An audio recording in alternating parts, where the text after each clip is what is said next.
ये dark web क्या है? डार्क वेब और डीप वेब का आम आदमी से कोई लेना देना नहीं है। देखो, हम लोग ये जो इंटरनेट यूज करते हैं ना, उसकी दुनिया बहुत बड़ी है। मान लो अगर हमें कुछ जानना है तो हम लोग गूगल पर सर्च करते हैं जवाब जानने के लिए। तो हम लोगों को लगता है कि गूगल पूरे इंटरनेट को सर्च करके हम लोगों के लिए वो जानकारी लेकर आता है। दरअसल गूगल की जो रीच है, जो पहुंच है, वो पूरे इंटरनेट का मात्र 4 से 5% है। बाकी का आम आदमी के लिए जानना संभव नहीं है।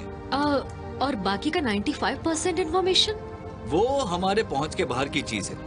ये गूगल और बाकी की सर्च इंजिन्स जो हैं, वो वेब की दुनिया के समुंदर में फंसे रहने की आइसबर्ग है, और बाकी का पूरा समुंदर है इंटरनेट खुद। इसका मतलब ये सरफेस वेब ही होगा, गूगल सर्च इंजीनियर एरिया। बिल्कुल सही कहा। देखो, ये डीप वेब ही है वेब की दुनिया का असली राज्य। इस डीप वेब में 500 टाइम्स डेटा बचा हुआ रहता है सरफेस होने के लिए। और ये डीप वेब में ही एक और डोमेन है जहां पर इस पृथ्वी के बहुत ही खतरनाक लोग रहते हैं, जो बहुत ही खतरनाक जगह है, और वो है डार्क वेब।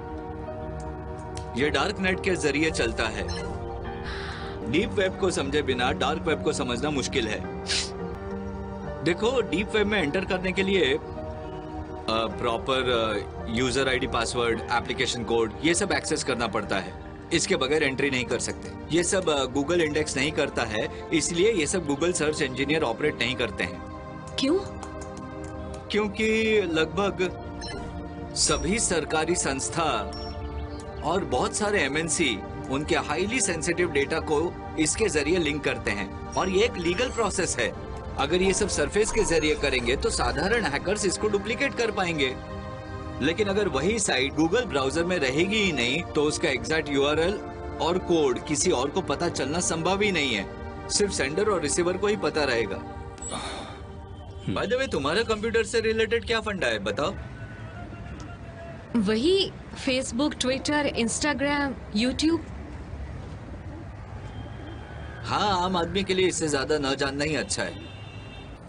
अच्छा, डीप वेब तो समझ गई, ये डार्क वेब क्या है? डार्क वेब है डीप वेब से भी ज्यादा खतरनाक जगह, दोजक। वर्चुअल दोजक कह सकती हो। इस डार्क वेब में एंट्री करने के लिए हमें जरूरत पड़ती है स्पेशल ब्राउजर की।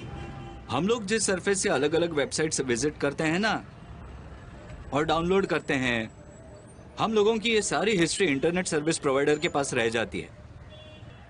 अच्छा सिद्धार्थ भाई, अगर कोई ऐसा अपराध करे जो देश या समाज के लिए हानिकारक हो, तो फिर क्या वो सिक्योरिटी एजेंसी इस इंटरनेट प्रोवाइडर से उन लोगों का इंटरनेट सर्फिंग डिटेल्स ले सकती है?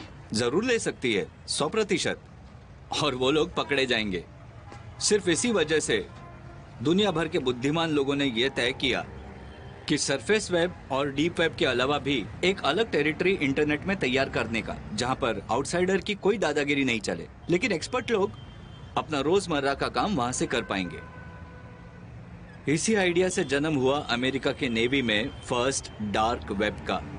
लेकिन कुछ समय बाद ही ये वेब बन गया बदमाशों और अंडरवर्ल्ड के लोगों का एरिया।